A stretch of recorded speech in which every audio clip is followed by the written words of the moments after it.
महाकुंभ का गूढ़ रहस्य। अब भैया आपने जो टाइटल पोस्टर ये जो पढ़ रखा है कि महाकुंभ का भैया गूढ़ रहस्य। अब ये गूढ़ रहस्य क्या है? तो भैया बस मैं यही कहना चाहता हूं कि आपको ये जब पूरी एक एक करके कहानी सुनोगे तब ये समझ में आएगा कि भैया महाकुंभ का एक ये भी एक गूढ़ रहस्य है। हाँ, तभी आप ये कहानी सुन पाओगे, समझ पाओगे कि नहीं भैया ये भी एक दृष्टि से समझने वाली बात है कि महाकुंभ का एक गूढ़ रहस्य। तो मैं बता रहा हूं भैया कि मैंने कहा कि महाकुंभ का गूढ़ रहस्य, तो मैं गूढ़ रहस्य की तरफ ही ले जाऊंगा। तो इससे पहले मैं और कुछ जानकारी आपको बताना चाहता हूँ कि जैसे आपने सोशल मीडिया में भजन गाने संकीर्तन सब सुन रखा होगा महाकुंभ वाले, और ये भी आपने सुन रखा होगा कि कई ग्रह और नक्षत्र सूर्य बृहस्पति इस दिन गुरु सूर्य बृहस्पति शनि एक ही नक्षत्र जब मिलते हैं तो महाकुंभ होता है 144 साल बाद। ऐसे आपने वीडियो सुन रखा है। तो मैं ज्यादा उस विस्तार में नहीं बताऊंगा, बस इतना बताना चाहता हूं कुंभ कितने प्रकार के होते हैं। कुंभ 3 प्रकार के होते हैं। कुंभ मतलब कुंभ कितने प्रकार के, तो 3 प्रकार में आया अर्ध कुंभ, पूर्ण कुंभ, महाकुंभ।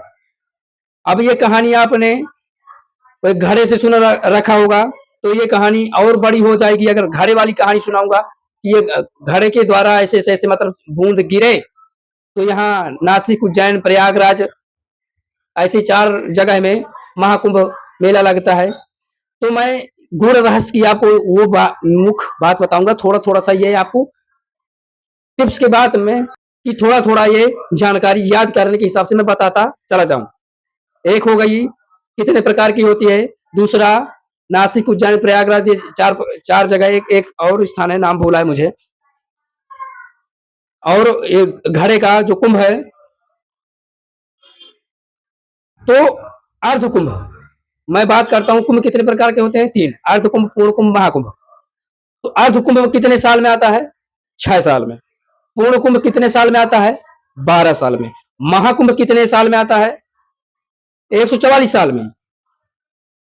अब इसमें और समझने वाली बात है कि जो साल साल में कुंभ लगता है, माघ मेला प्रयागराज में लगता है, क्योंकि प्रयागराज में ही दुनिया का सबसे बड़ा मेला लगता है, संगम लगता है भजनों के, भजनियों का, संकीर्तनों का, सभी सनातनियों का, पूरे विश्व का। वहां क्यों? क्योंकि गंगा जमुना सरस्वती तीनों का मिलन होता है, तो वह संगम के नाम से जाना जाता है। और वहां मुख्यतया उस कुंभ से जुड़ी हुई एक बड़ी कहानी है। तो जो कुंभ मेला लगता है साल भर में, तो हमेशा माघ में ही लगता है। ये जो जनवरी का सीजन चलता है इसमें ही माघ महीना लगता है, माघ मास लगता है, अधिकतर इसी महीने में माघ महीना लगता है। और माघ में ही प्रयागराज में हमेशा से होता चला आ रहा है मेला लगने का। वहां सभी भक्तों और संतों का गंगा शाही स्नान, सभी अखाड़ों का जितने, सभी पूरे विश्व के जितने दर्शनार्थी हैं, दर्शन करने वाले, तीर्थ स्थल जाने वाले, तीर्थ स्थल आने वाले, सभी लोग वहां स्नान करने आते हैं, अपने आप को धन्य मानते हैं। तो मैं जानकारी बता रहा था 3 महाकुंभ की, एक अर्ध, एक पूर्ण, एक महाकुंभ, और एक साल में। तो साल में जो लगता है तो अब लोग महाकुंभ महाकुंभ के नाम से ज्यादा लोग बोल देते हैं उसी को हमेशा, क्योंकि जो पिछले वर्ष चला गया तो वो भी कई सालों बाद आ सकता है। आज का जो समय है महाकुंभ का वो भी कई वर्षों बाद लगा होगा। अभी जैसे 2025 में महाकुंभ लगा था 144 साल बाद, तो उसके पहले 143 साल पहले भी वही मौसम था ना। अब अभी 2025 का हुआ, सन 2082 का हुआ, सत्र 2082 का महाकुंभ। हम सभी लोग कैलेंडर के अनुसार समझेंगे 2025 का, और शास्त्र में पंचांग के अनुसार सन 2082 का, सत्र 2082 का। तो जो साल भर में लगता है तो महाकुंभ ही बोला जाता है उसको भी। क्यों? क्योंकि जो 144 साल बाद आता है वो महाकुंभ होता है। तो ये भी जो हर वर्ष मनाया जाता है तो पिछले कई वर्षों के, ये भी एक रहस्य है, ये भी किसी न किसी पिछले वर्ष से जुड़ा होगा ग्रह नक्षत्र तारों के हिसाब से। ये भी कई वर्षों में यार हर साल जो आता है ये भी कहीं ना कहीं किसी समय काल गणना से जुड़ा होगा। जैसे 144 साल वाला, तो 144 साल, जैसे 144 है तो 143 साल पहले वो लगा। तो जो सन 2086 का है, अभी जो 82 का है, वो जो माघ मेला लगा था सन 2025 वाला, असली में इधर सत्र 2081 में लगा है, पर मैं 22 का नाम है ले लिया। नहीं, 22 नया वर्ष कब से लगता है, ये तो वीडियो पूरा देखना कि नया वर्ष कब से लगता है, इसका भी मैं वीडियो बना के रखा हूँ। वो सन 2081 की गणना में है, महाकुंभ सन 2025 का, और अब ये जो आ रहा है तो सन 2082 का है। फिर इसके बाद 83 लगेगा, सत्र 2083, जो नया नया पंचांग, नया कैलेंडर, भारत का नया वर्ष, ये भी मैं वीडियो पूरा बना चुका हूँ। और पिछले वर्ष और इस वर्ष का, दोनों वर्ष में वीडियो मेरे नए वर्ष का पड़ा है, ये भी आप देखना।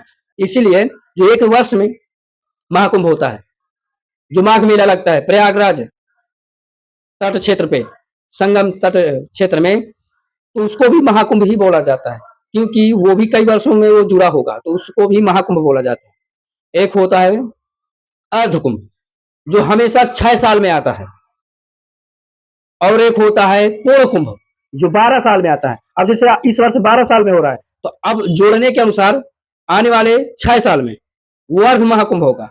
अब जो और 6 साल जुड़ेंगे उसको पूर्ण महाकुंभ कहते हैं, मतलब पूर्ण कुंभ कहते हैं। फिर उस 12 साल को गणना के अनुसार उसको और बड़े रूप में बोल दिया जाता है, ये महाकुंभ है। अब इस महाकुंभ क्या गुण रहस्य मैं और बताता हूँ। हम सभी लोग वहां संगम तट क्षेत्र पर जाते हैं स्नान करने, ध्यान करने, भजन करने, जो संतों भक्तों के दर्शन करने। अब मैं वो गूढ़ रहस्य वाली बात बता रहा हूँ कि भैया महाकुंभ का गूढ़ रहस्य, ये जो थोड़ा थोड़ा जानकारी दी, ये तो आपने कहीं ना कहीं से किसी न किसी रूप से सुन रखा होगा। अब ये जो बात बता रहा हूँ कि महाकुंभ के गूढ़ रहस्य की, जितने सुना होगा कि इतने करोड़, 60 करोड़, 70 करोड़ पिछले वर्ष महाकुंभ में लोग पहुंचे, सन 2081 के, और इधर सन 2025 के। अब 82 है और माघ में ही लगता है, तो उस गूढ़ राशि की मैं बात बता रहा हूँ।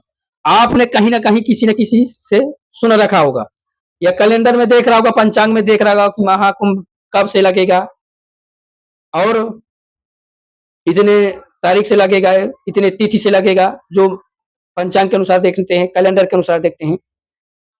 पर जिनको पता नहीं होता, जिनके पास कोई कैलेंडर और पंचांग नहीं होता, वो भी इधर स्नान करने आते हैं, स्नान ध्यान करने आते हैं। अब भैया कैसे, उनके पास तो ना कोई कैलेंडर होता, और ना ही कोई मोबाइल होता है, ना कोई पंचांग होता है। अभी आपने अपनी दृष्टि में आज के विज्ञान को देखते और समझते हुए ये कहेंगे कि भैया आज तो मोबाइल सबके हाथ में है, तो सुन समझ कर देख कैलेंडर सब आ जाते होंगे। पर ये समझने वाली बात है जो मैं बता रहा हूँ गूढ़ रहस्य की।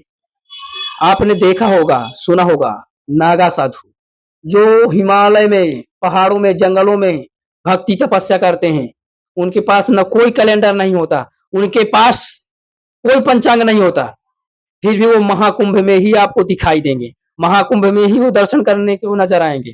पूरा वर्ष नहीं नजर जाते आते हैं, पर पूर्ण रूप से नागा साधु महाकुंभ में ही वो नजर आते हैं।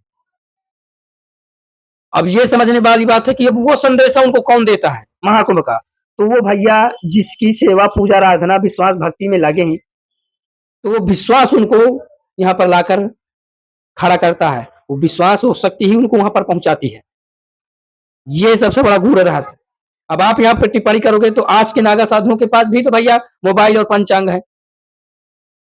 भैया एक समय ऐसा था कि मोबाइल नहीं था, और अब पहले जगह जगह पंचांग कैलेंडर नहीं था, तो उस समय जब हमारे सांसारिक जीवन में जीने में कुछ घरों में कुछ लोगों के पास कैलेंडर और पंचांग नहीं रहता था, उनके पास भी नहीं रहता था उस समय, वो तो भैया घर सब ये सब त्याग देते थे, फिर वो जानकारी उनको कैसे मिलती थी, वो अनुभव, वो प्रतीत उनको आध्यात्मिक तरीके से प्रतीत होती ही थी और होती ही है। ये है भैया महाकुंभ का गूढ़ रहस्य। ये भी समझने और सोचने वाली बात है कि जिस समय मोबाइल नहीं था, भैया आज तो देख लिए कि 3 तारीख 4 तारीख से शुरू होने वाला है, इतने तारीख तक है महाकुंभ, तो पहुंच जाएंगे। अरे भैया पर उनको तो ठंडी तो इस तरह ठंडी का अगर मौसम ले लिया जाए तो ठंडी तो भैया अक्टूबर नवंबर से पड़ती है, तो अक्टूबर नवंबर से क्यों नहीं फिर आती, वो माघ में ही क्यों आते हैं और माघ महाकुंभ में ही आते हैं, क्योंकि माघ में ही उनको पता है, माघ में ही महाकुंभ आता है। अब ये समझो आपका कैलेंडर तो कुछ और बता रहा है, उनका कैलेंडर पंचांग कुछ और बता रहा है, वो भी टाइम गणना फिर करते होंगे, तो भैया कुछ तो वो टाइम गणना करेंगे ना। अब टाइम गणना करेंगे, अब टाइम गणना करने के अनुसार भी कहीं-कहीं कुछ जानकारी नहीं पता चलती है। तो जो जानकारी पता नहीं चलती तो वो उनको आध्यात्मिक पावर बताती है कि भैया अब समय हो गया महाकुंभ का, चलो दर्शन करने, चलो गंगा स्नान करने, संगम स्नान करने। तो ये भैया महाकुंभ का गूढ़ रहस्य। तो ये जानकारी अगर आपको समझ में आई हो तो भैया अगर आप मेरे चैनल पर नए हैं तो लाइक करना भैया, कमेंट करना, शेयर करना और हाँ सब्सक्राइब करना ना भूलें, साथ साथ बेल आइकन जरूर ऑन करना। तो ठीक है भैया, सभी का धन्यवाद, सभी को जय माता दी।